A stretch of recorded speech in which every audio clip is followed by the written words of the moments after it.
Hi, this is Dennis, Second Chance Tackle. We're back again. We're still doing our pandemic projects.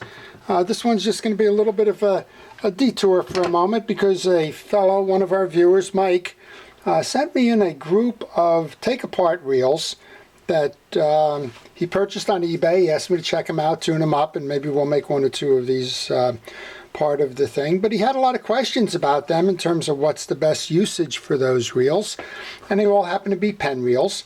And so I thought I'd take you through a little bit of the history of them, and you can see how some of these things have evolved over time. Now the ones that we're looking at here are a Jigmaster, a Squidder, a Penn 99 Silver Beach, a 150 Surfmaster, and just for, a 100 Surfmaster, and just for fun I threw in the Surfmaster 150, and there's also a Surfmaster 200 out there that completes that series. And all of them except for the Jigmaster were actually introduced in 1940s, probably 1940-41.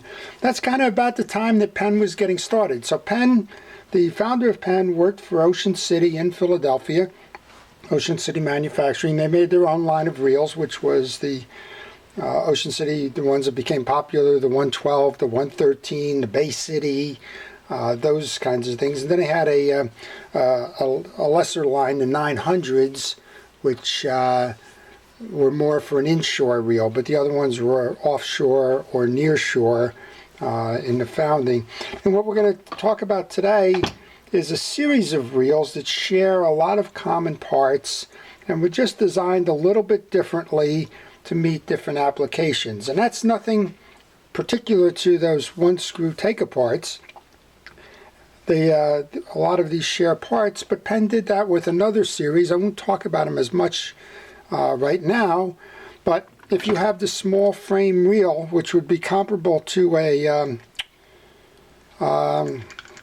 900 series in the Ocean City, you had a whole bunch of these. So this is the 185 Penn. It's a direct drive reel. No drag, right? It goes front and back. Your drag is your arm strength. But that they went to a 180 reel, model 180, which had the star drag. And then they moved up to the Beachmaster series, and this is a 160. And then they made a wide frame 155, and then they introduced a monofill series. This one is the 25, but they did a 25, 26, 27, which essentially, if you open these up, any one of these side plates can fit any of the others. They're all the same gearing. They're all the same parts inside for the most part. The difference being frame width and features. So let's take that concept that Penn did, and let's move them over to these reels. So the oldest of them is actually the Penn Squidder. And the Penn Squidder was first introduced in the 1940s, like I said, probably around 1940-41.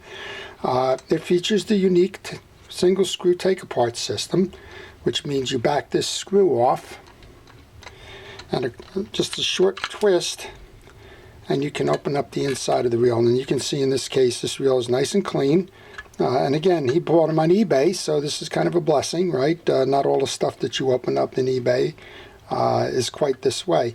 But we're going to leave that open because if you look at a different reel, let's take the short frame Surfmaster 100. You're going to notice that they almost look identical. And quite honestly, all of the pieces and parts, for the most part, are interchangeable.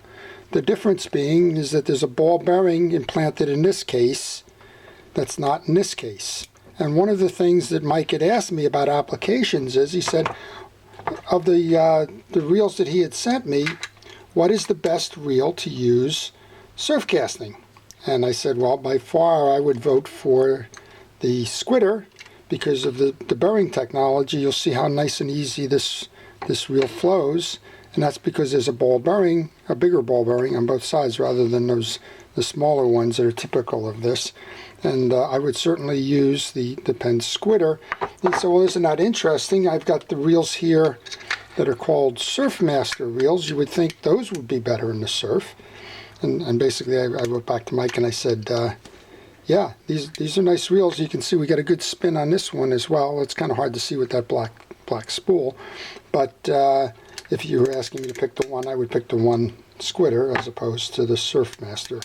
Now the Surfmaster, again, there's a 100, there's a 150, there's a 200, and there's a 250. And all of those came out right around the time the Penn was forming its company, early in the 1940s there. Interestingly enough, of all these reels, the Jigmaster was the last on the scene. And the Jigmaster came in the 1950s. I think 1958 was its first year of manufacture. And you can see, same design, you have a single screw take apart. The bridge is very much the same. The difference is that this gear is bigger. So what was the idea behind single screw? Well, two things. One, when you took this off, let's just do that again, you have easy access to maintaining this mechanism. You can lube the jack, the spool, the pinion gear, put a drop of oil down below on the main gear. You can also swap spools in an instant. So let's say you were out and about fishing, and let's say you were fishing 10-pound fish, and all of a sudden you found yourself up against some real fighters, let's say 20-pound fish. You can swap out your spool and go for a heavier line and get right back in fishing. So I often get this question, what about the plastic spools versus the metal spools? Did they just make these because they were cheaper? The reel with the plastic spool was a few dollars less than the one with the metal spool. And the answer is no, that's not the cause at all. They put these in and they called these spools easy cast spools. The plastic spools weighed a lot less than the metal spools. We'll use the one off of this as an example. They weighed less. So what happens? In the motion of casting, less weight means less resistance, means you can cast it further. So they went with what they called the easy cast, or the plastic spool, on most of the reels that were designed for casting. So if you were casting, you wanted that one. If you were drop fishing, you went to the metal spool. Well, you could buy the metal spool as a alternative, and you could swap that spool out if you were going on a boat, if you were going trolling, if you were pier fishing and you weren't going to be casting it, but you wanted some extra durability or heavier line, then you moved it over to the metal spool. So let's look at these then. The Squidder was the first one up, still treasured today.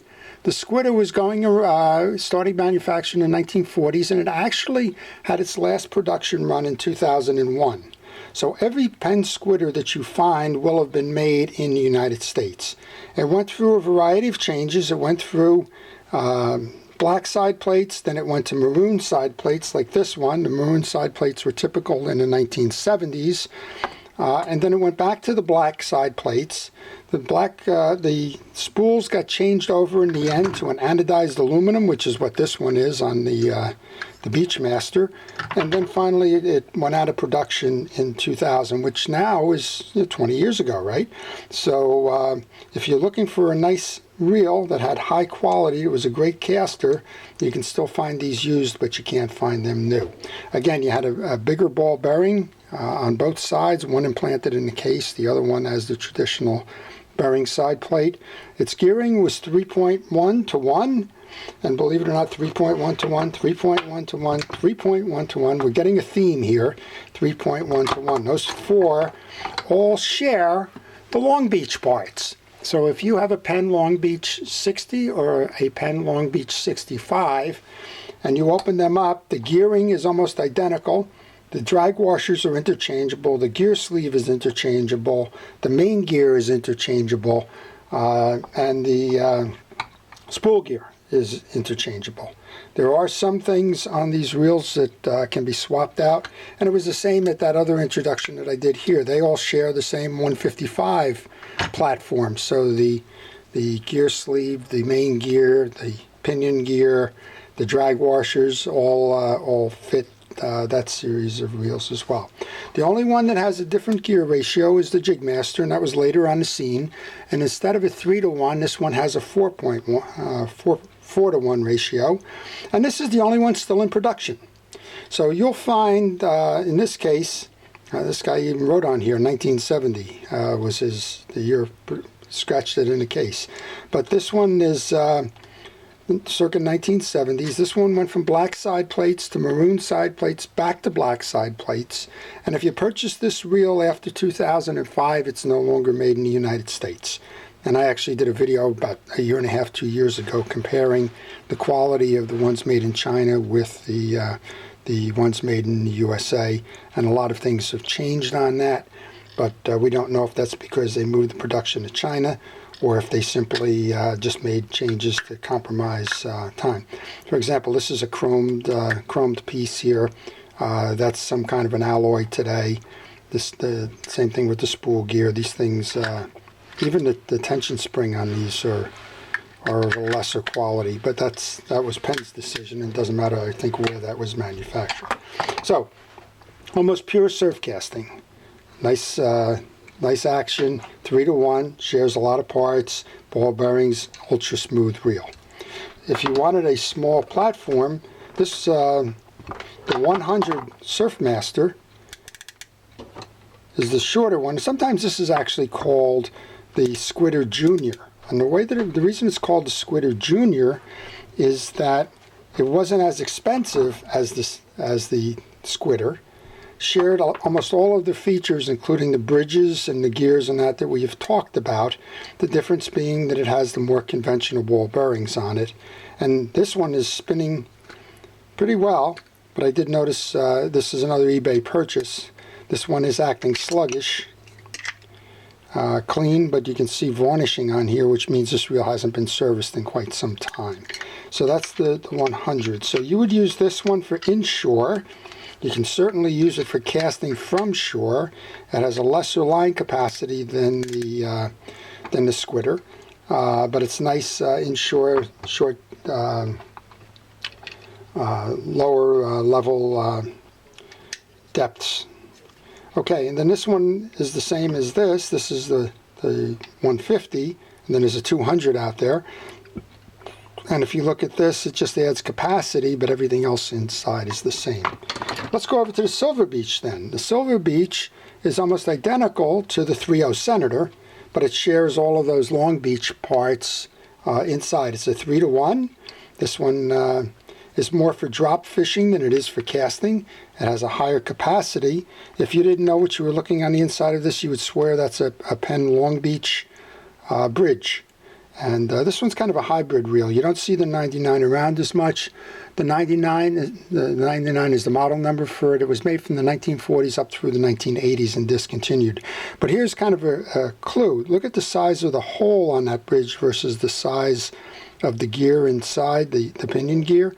That hole inside there is almost the same circumference as the Long Beach hole. So I haven't taken this off, but I believe they share the same bridge there. And then this one has the plastic spool on it as well, but there is also a metal spool available for it. So this is the 99 Silver Beach. A lot of the early Penn models came with these etchings on the side. Kind of hard. This has got the lighthouse scene with the sailboat. And a lot of folks collect these reels just because of the etchings on the side plate. So that leaves us with the Jigmaster then. So the Jigmaster is a higher retrieve. This is the 4.1-to-1 retrieve. Millions of these have been made, and they continue to be made today.